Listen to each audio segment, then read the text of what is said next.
On today's World Insight, we speak to Dr. Du Bin, a member of the expert medical team in Wuhan. He explains how he will harness his experiences to the new coronavirus front line on China's northeast frontier. The local healthcare resources are enough to care for these patients. So that's why it's time for us to leave Wuhan. And we speak to students and educators on the complexities of reopening schools in China and abroad.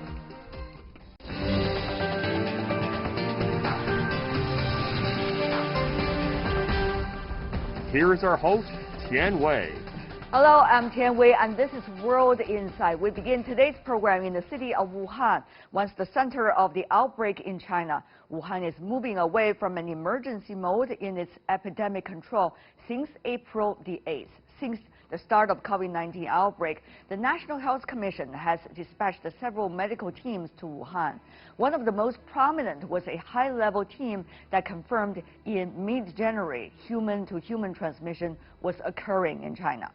Dr. Du Bin is one of this 6-member expert team. Together with some of the other top epidemiologists like Zhong Nanshan and Yuan Guoyong, they work hard on curbing COVID-19 spread in this country. Earlier, I talked to Dr. Du Bin, director of the medical ICU from Peking Union Medical College Hospital. He arrived in Wuhan on January the 18th and did not leave until last Sunday. He shared his experiences on what we have learned from ICU operations in the epicenter. Could you help us to understand how is ICU now in Wuhan, the patients there being taken care of? Here in Wuhan, we still have the, I think, 3 designated hospitals that with the patients with COVID-19. I mean, critically ill patients with COVID-19. And although these patients were already negative for PCR test of the novel coronavirus, but however, we are still treating them for the underlying diseases such as the leukemia, lung cancer, or cerebrovascular events such as stroke, either hemorrhagic or ischemic stroke. The total number of the cases in the ICU are around the 10-something to 20. So I think the local healthcare resources are enough to care for these patients. So that's why it's time for us to leave Wuhan. The COVID-19 is going to have an impact on almost all major organs of the body. So for someone who is working in an ICU, critical conditions of the patient, how would you be able to work on all these very different fields all at the same time? It's a tough question. Yeah, it's very common for us, the intensivists, ICU doctors, to take care of patients with multi-organ failure. But however, there's always 1 or 2 major causes of the multiple organ failure. So when we look at the treatment we provided to these patients, that we can divide it into either the definitive therapy, which is the targeted therapy of the primary causes. For example, for viral pneumonia, for bacterial pneumonia, we'll use the antiviral agents or antibiotics to treat the infection. This is what we call the definitive therapy. On the other hand, we also implement several, life-sustaining treatment or supportive therapy to correct the hypoxemia, to correct the, other organ functions such as circulatory shock, such as the acute renal failure. I would say this is a common task we have performed in daily work in the ICU. So whenever we are treating critically ill patients with COVID-19, we're still doing the same. About the fatality rate among all the ICU patients in Wuhan, how is it compared to the other numbers we have seen in other countries? Is it fair to compare, Professor? as to the case fatality rates, especially comparing the data from Wuhan to other cities or even other countries, is very difficult for us because the overall, as far as I know, the overall case fatality rates in patients in the ICU, I mean, is approximately 40 to 50% or even higher, depending on different cohorts. And I think you may find exactly the same results. I mean, across the different countries, either China or Italy or Spain or even the States.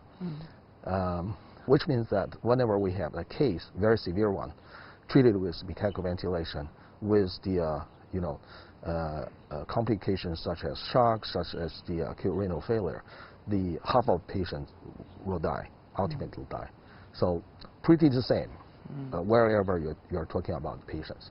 But however, it's not such an easy thing to directly compare the case fatality rates from one country to another, because number one, the age of the patient population, as well as the comorbidities, are quite different.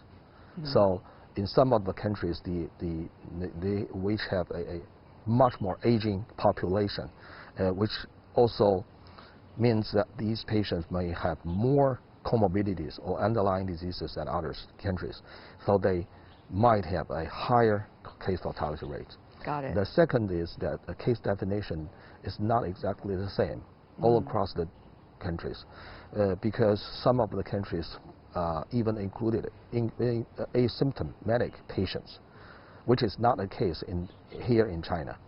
And the third, even we are talking about that making the diagnosis depending on the PCR test. We know that the different manufacturers, may produce different, PCR test kits, and we know that the false negative results is extremely high. I mean, for the PCR test for novel coronavirus, is extremely high. So, which means that whenever you have a patient with a negative PCR test, might turn out to be a positive whenever you use a test kit from another manufacturer. And another important thing is that I can think about is that the treatment plan might be different, and the overwhelmed healthcare resources might be different. Even the duration of the overwhelming might be different, depending on the government efforts. But however, we should also point out that at least in Wuhan, that during the initial phase, whenever we do not have the capability to test everyone, that some of the patients may go undiagnosed, either to recover from the illness or die from the illness. So this is the hidden, I should say this is a hidden number of the disease. So all these, the above factors may play in a role in the simulate different or similar results with regards to the case fatality rates. All right. Well explained, Professor. May I follow up on some of the points you just mentioned? First of all, about the failure of PCR tests. And as a result of that, how should we understand the current process of testing and also the current data coming from all countries? Probably I'm not the right person to provide the answer, but however, as far as I know, the false negative rates with regards to the PCR test for the novel coronavirus here in Wuhan is approximately 50%, or even higher. 50 you're talking about, some of isn't the it? reports, case series. Yeah. Yes, 50, yeah, 50%. And there are multiple explanations for this. The technique of the sampling and the site of the sampling, because even in the guidance issued by the Ministry of Health, that they recommend that you should sample the lower respiratory tract, which means that you should obtain the sputum of the patient. But however, as far as we know, that majority of the patients, especially during the initial phase, they only developed dry cough without sputum. So which means it's very difficult for you to take the sputum of the patient. So in some of the cases, we have to perform the nasal pharyngeal swab or oropharyngeal swab instead of the sputum for sample. And therefore, when you Yes. heard about those who want to be tested will be tested, will those campaigns be able to really help policymakers be able to make the right decision? The only way to stop, as far as I can see from our experience and from the experience of the other countries, the only way to stop the pandemic is that we should know who is the patient, who is the close contact, and so that's why I should say test is the only way, the only approach. Although it may have the false negative or even false positive results, but this is the only way. Yeah. We know that PCR is not perfect, but anyway, the serology test, which is the test for antibodies, might be a supplement, good supplement for the PCR test. But anyway, whatever methods you use, you have to tell who is the patient and who had the capability of transmitting the virus to other, healthy subjects. Right. That's the only way, and you can isolate those patients and prevent the disease from spreading to the community. Dr. Du Bin, thanks to concerted efforts by frontline medical personnel and experts like Dr. Du, the daily life of the one-time epicenter Wuhan in China has gradually normalized. And Dr. Du, together with his team, which has been in Wuhan since mid-January, have finally left the city. But he is not going back home in Beijing. Instead, since imported cases have been flaring up while domestic transmissions have been controlled, he is heading to northeastern part of China, where he is on a new mission. What's likely to be the situation that you are going to face there? Well, I do not exactly know what is our responsibility there yet. But however, according to my knowledge, the number of cases, especially the severe cases in Harbin, is not so much. So which can be managed by the local healthcare workers, including the intensivists there. And the same thing happened in Suifenhe, and they have their the most critical patients hospitalized not in Suifenhe but in the Mudanjiang city, because it's we have several city hospitals and tertiary hospitals there to provide better medical care for the patients. So currently, I think the current situation is not the surge of the critical patients in Suifenhe. Is that we just make preparations for the coming. We are expecting the customs to open to the Chinese citizens who are still remain in the territory of the Russia, and so whenever they come in, we may expect more cases of the COVID-19, including the mild cases and the most critical patients. So we are right now making preparations with regards to the administration, management, and medical care. And the purpose of our visit to Mudanjiang or Suifenhe is not only applicable to the situation there, but also in Manzhouli. Because Manzhouli, of course, all the way other directions, is another important city with facing with the similar situation as in Suifenhe. Both Suifenhe and Manzhouli, of course, are sitting on the border between China and Russia. Having said that, though, Professor Du, you were a member of the high-level expert advisory group of the China National Health Commission. Now, that group has played a crucial role in determining human-to-human transmission, whether that exists, to what degree, and also a crucial role in the decision of whether so-called to lock down Wuhan. Tell me more about your earlier time experiences.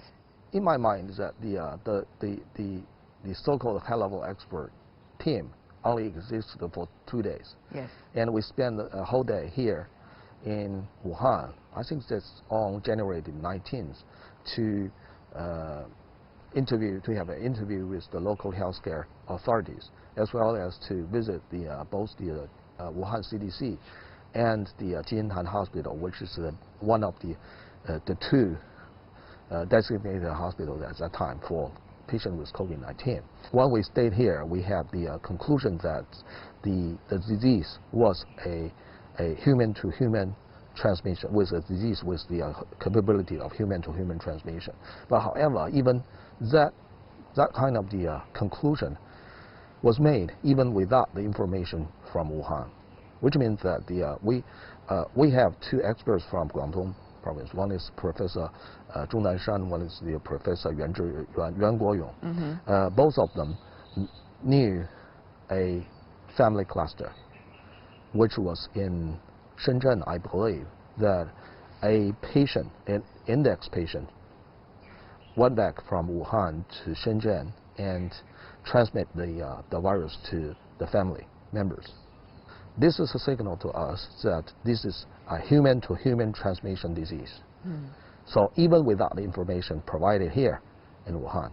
So during the interview with the local healthcare, both the Wuhan and the Hubei province, we know that there are some hospital-acquired infection happened here.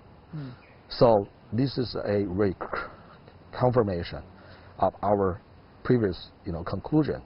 So this is a very easy conclusion to make.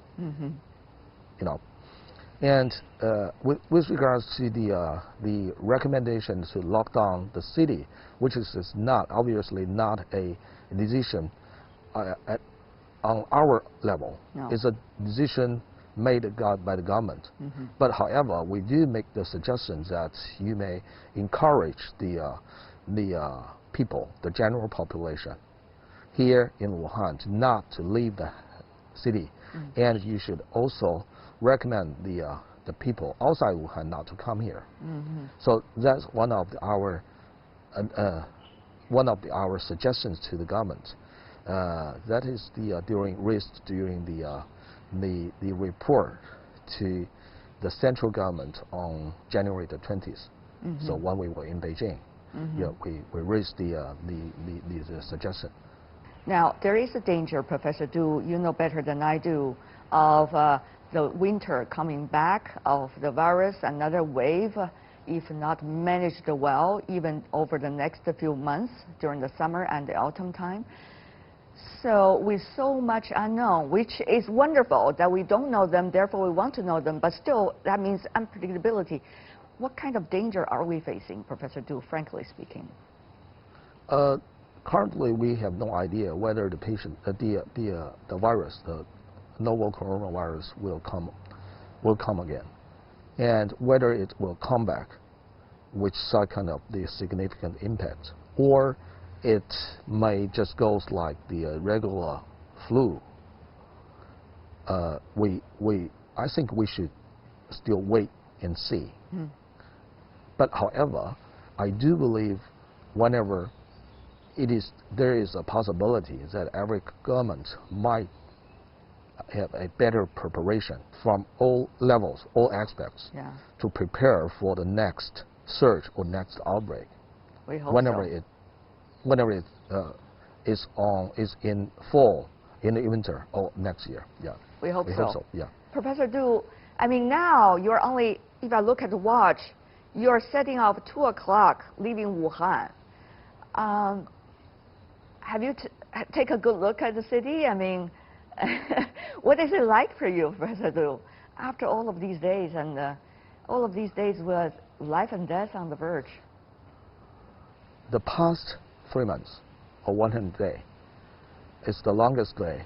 It's the longest duration I've been away from Beijing, where I worked. I was born and lived and worked. So it's a strange feeling, to tell the truth. Whenever this is a time for me to leave. I still remember the afternoon on January the 18th when I first came here. I mean, to cope with the outbreak, and which is a a cloudy afternoon. But right now is, it's clear, it's sunny, and it's warm. We know that the city, there are a lot of changes in the city after the previous 3 months. I mean, at different levels. Mm-hmm. The city management, administration, the hospital, the local healthcare authorities, the hospital administration, and even the healthcare workers, as well as the general public. I think this outbreak, which is already at the end of it, will have a great impact on the human behaviors, on the living habits of the local people. I do wish, and more importantly, I think I love the city, and I do hope to I mean, in the future, and I'm pretty sure of it, I will have the opportunity to visit the city again, to visit the hospital. I've been working here for the past 3 months, like Jintan Hospital, like the pulmonary hospitals, like the Zhongfa Sino-French New City Hospital. Yeah, I would love to come back, to have conversations, to meet with the healthcare workers there, and even some of the patients. Yeah, to see what is going on with them. It will be a nice memory. Yes, absolutely. Professor Du Bin, one of the top ICU experts from China, who started his work in Wuhan, the epicenter of COVID-19, since January the 19th, and never left that city until last Sunday. You're watching World Insight, still to come on our program. The reopening of the schools in China is more than just a date. We look at the complexities of reopening schools, both in China and abroad. And my personal visit to a middle school today in Beijing.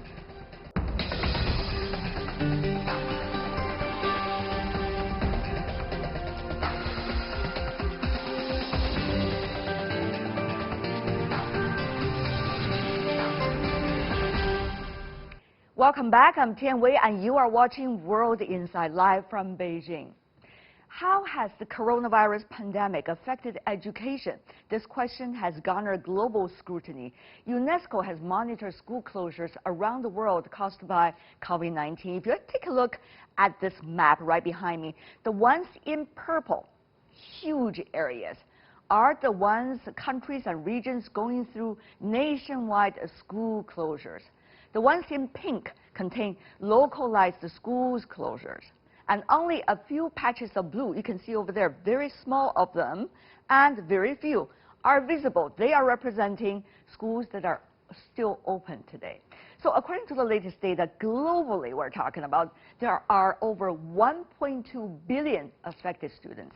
That's about 73.8% of total enrolled students. As life slowly returns to normal, schools are gradually reopening across China. In Beijing, high school senior resumed classes today, and I got the chance to visit a school this morning. So take a look at what's going on through the minds of the third year of senior high school students here in Beijing. Right behind me is a school that's offering education to students from the 7th to the 12th grade. In the ordinary days, it has more than 2,000 students. But of course, as a result of COVID-19 and social distancing, no student came to the school over the past 100 days. However, today, a small group of them are here. They are the third year of the senior high school students. They're facing a daunting task, going to the college entrance exam 2.5 months from now. Their first day in school. Which grade are you in now? Third grade of senior high. Are you excited back at school? Yes. How long was your vacation? Over 2 months. But we actually were having online classes since February. Did you like that arrangement? It was okay, but I prefer having class at school. So you are proudly wearing your school uniform today. I'm even worried that my school uniform doesn't fit anymore. So you are preparing for your college entrance exam? I'm confident. Actually, it was also good having online classes at home. We can listen to material as needed.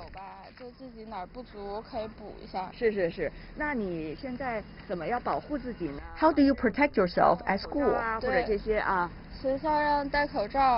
We are asked to wear masks at school and keep distance from each other. Each class has 2 rooms, one for teaching and the other for having lunch.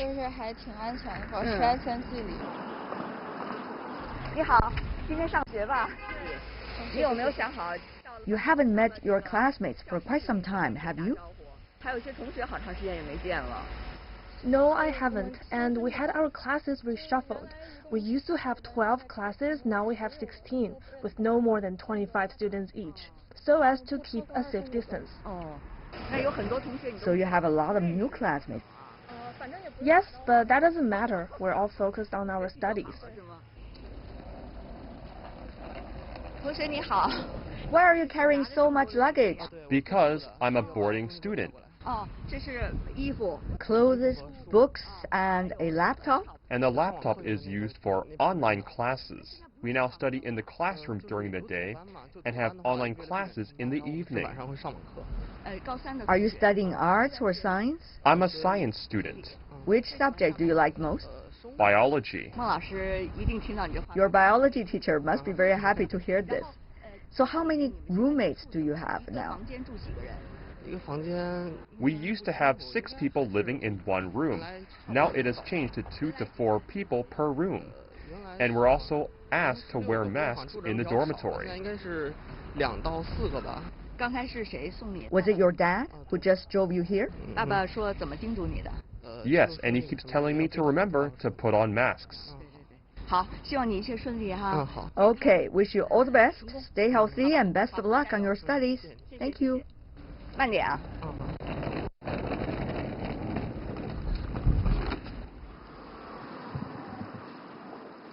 It's 9:30 in the morning.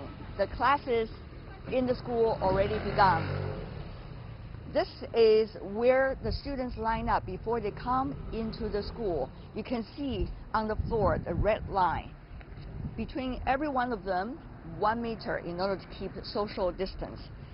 After coming into the line, they can go one by one into the school by following this route. And you can see marked here, said very clearly in Chinese, please keep 1 meter social distance. Now, follow me. Once they come into the school door, they will be checked with their temperature.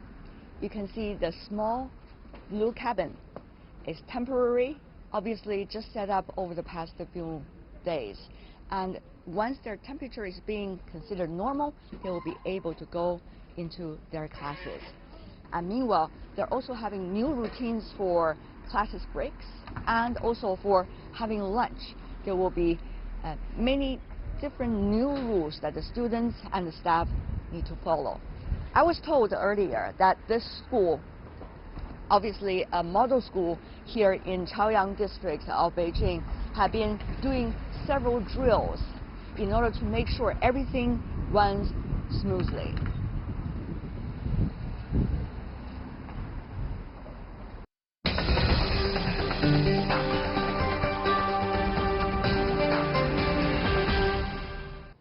After that early morning visit to a local middle school in Beijing, let's get our guests to talk about their feelings and thoughts about the school opening here in the capital city. We are first joined in Beijing via Skype by Xue Lan, Dean of the Schwarzman College of Tsinghua University. Professor Xue, what a pleasure seeing you. We are still doing Skype because we try to keep the social distance. No guests in the studio yet. Yeah, my pleasure. Good to see you, sir. So tell me more about, Wonderful to see you. yeah, as an educator, I mean, you've been working on enrollment and also on the designing of the curriculum and the public policy related to education for decades. Tell me more about this unprecedented experience we are facing right now. Well, I think for all the educators, I think this is really a very critical time. I think, first of all, I think that, adds a lot of pressure to the educator and how to really maintain sort of teaching and, to make sure that indeed the normal teaching can go on, I think through online, process. But at the same time also, I think we're also wondering to explore how actually to bring the learning environment back to the students.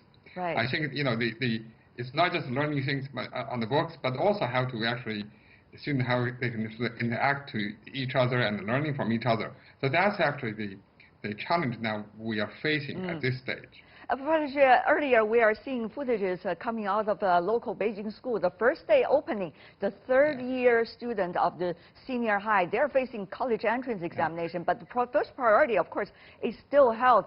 So how to make sure that the students are not likely to be distracted while they are facing the most critical exam possibly in their whole life? Yeah. Well, I think that, you really need to balance the two things. How, of course, the first priority is still keep all the students safe. I think at the same time, how not to add too much pressure to distract them too much from their attention from their study. After all, they come to school to study, not to practice how to, to be safe. So I think the key here is, how, the overall risk assessment and risk communication. Risk assessment meaning, how actually we can, try to understand better, what are the measures that actually can indeed be very effective in helping students to reduce their risk of being infected. Also, I think we also need to let the student know why they're taking these measures. Because I think in general, we just tell them, you need to wear the masks or you need to keep the distance. But we need to tell them why, these are useful. Right. So I think when they understand why these are useful, I think then they will, probably, have much less pressure. And also, I think they would also, in their normal practice, try to be careful. So I think that's sort of the things that we need to be, mindful. Right. You can see earlier in our footage, everybody is fully equipped with all the masks and the hats and the glasses and everything. Obviously, the school and the parents are trying their best to do that. But still, telling them why is even more important than and how, right? So tell me, Professor, also another thing, you mentioned about online study. Now, that is a temporary solution, an emergency solution. Certainly people see efficiency of that, but certainly that is not enough. So how from now on, our educational style likely to be changed? A combination of in-class, face-to-face, combined with, online education. That is really a fascinating topic. Yeah, absolutely. I think we just had a discussion. I think, of course, online discussion of all the international educators, I think, around the globe, talking about, what is the impact of this, so on. In a way, I think the online education now, I think, throughout the world, I think, particularly, I think that after the coronaviruses, I think, first of all, I think, of course, that we're forced to do this. So in a way, this is a social experiment, not by choice, but actually rather we're forced to conduct this, experiment. I think Tsinghua University is probably the first university in the world that started the whole academic semester online. Over, I think, close to 4,000 courses started at the same time online. So that is an unprecedented, social experiment. I think now, after almost like a semester, passing by, I think that we learned a great deal. That first of all, I think that many professors, from very clumsily, started to use, Zoom, Tencent, and this, I think there are, problems here and there. But now they're getting used to it. Right. So many of them becomes Hong, right? I mean, they are now really, learning how to do this. And also they find that actually it's not as bad as they thought. Actually, in many cases, they were able to really get more participation than before. For example, some students may be shy in their normal classroom settings, but now they are more confident through online process to participate in discussion. So I think there are some unforeseeable sort of kind of advantages in some of this process. Okay. So I think that I'm sure that the education will never be the same once the pandemic is over. Will they ever? Will they ever be the same? Yeah, and let's also invite in from our Tian Wei studio, Einar Tangen, current affairs commentator. Einar, you'll be listening to Professor Xue while he's trying to analyze the dramatic change going on in the educational system. Tell me more about your thoughts. Well, I agree. I mean, it is changing, but it's never going to be. It's a balancing act because on one hand, you have the best education can be offered online by the best teachers. You can have tremendous variety, and you can reduce the cost. Obviously, you don't need all that infrastructure. But on the other hand, students do not just go to school to absorb knowledge from their professors. They also have to interact socially, learn how to get along with each other, how to work as a team. And this part, you can clearly see from the kids that you saw at Wuhan, I mean at the school today and everywhere else, that they really desire this kind of social interaction as well as the kind of person-to-person contact that they have with their teachers. And the parents are so happy. Finally, they're at school. The parents do not have to stay at home and face the kids every day. It's really quite a torture, quote unquote. Having said that, though, there's another thing, that is how to do international education. Professor Xue and also Mr. Tangen, both of you are doing cultural exchanges and communications. Professor Xue, particularly you, responsible for Schwarzman College, which is supposed to bring in talents from all over the world. You're trying to enroll for the next year. A lot of difficulties, I would assume, at this time about bringing the students in and also make sure they understand how it works. Professor Xue, you go first, and then Mr. Tangen. Okay. Indeed, I think, of course, we're very lucky in a way. I think, the virus started in the early spring. That's when we've already had one semester together. So I think that helped a great deal. So I fully agree with our previous speaker that indeed you wanted to be, to be socializing and to really get together to learn from each other, from a lot of other communications, face to face, and in the same classroom, and going out together. So I think that's in a way a lot of the fundamental educational model of the Schwarzman College is based on. Right. So I think we are fortunate to have that experience first, and then we're forced to be online. I think, of course, that for our next, I think the new year, academic year, I think that's a new challenge. Exactly. Indeed, I think Exactly. Yeah, if you have to start things online, I think that's a different thing, because I think students are not knowing each other well, and how actually we can really get people to socialize starting from online. That's something that we've never had, that experience before, and then we have to to learn. We are forced to do this social experiments in a way. Mr. Tangen, enormous amount of foreign students inside the United States, where you originally from, among them many Chinese students as well. They have to choose whether they want to go back home, which tickets very hard to come by the way, and the borders are all to a certain extent closing. But on the other hand, if they want to stay, what's likely to happen next year? So very complicated, not just about how to teach in the school, but also about other issues related to education. Well, yes, and there's also an uptick in the amount of racist attacks. I mean, it's 100 a day now. It used to be a couple every month in the past, but because of the political situation with the current administration, it's getting much harder. And I think there is a backlash I think a lot of parents are considering very carefully. One, from the health aspect, because they see China now as much safer than other places. And also, they don't want anything happening to their children. They certainly don't want them to be experiencing this kind of negative behavior.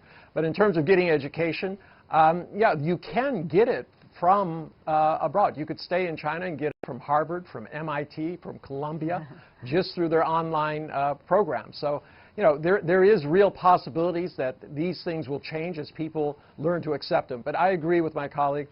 In full disclosure, I'm also a selector of students at the Schwartzman program. I've done it for 3 years. And it's interesting to see how important it is for these students to work together. I mean, you interview them individually and also as a group. And you're looking for that group dynamic because that really shows the potential for leadership. I mean, it's really about it, isn't it? A lot of the schools and the programs, such as the B schools, are mainly about how people will work together, working group, and show the leadership, how to be a leader. There are many complicated issues related to education. I hope in the future we'll be able to tackle them one by one in our programs systematically. But for now, I want to thank both of you who are making your utmost effort in order to provide the students as much as possible during this difficult time. Xue Lan, the Dean of the Schwarzman College from Tsinghua University, and also Inner Tangen current affairs commentator. Thank you so much. Really appreciate it. Be well. And that is all the time we have for today. If you'd like to see more, try to find us World Insight CGTN or check out our YouTube channel and also Facebook account. You can also go on our Twitter account as well. I'm Tian Wei on behalf of the team. Thanks for watching. Bye for now.